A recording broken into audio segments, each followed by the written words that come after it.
Do you know sometimes ever deleted games, softwares or apps still shows up on your laptop like a ghost? You hit uninstall, but somehow the apps refuses to leave. But don't worry, here's a hidden Windows trick to remove any stubborn app completely.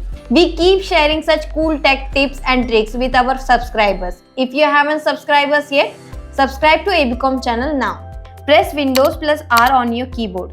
Type this command in the box. A secret folder will open. This shows all the apps installed on your gaming laptop. Find the app or game you want to remove.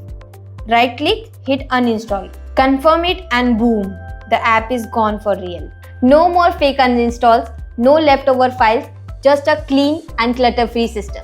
Like these tricks? Subscribe to ABCom channel for smarter gaming laptop hacks. And if your current laptop still lags or hangs all the time, rent a high-performance laptop from ABCom website today.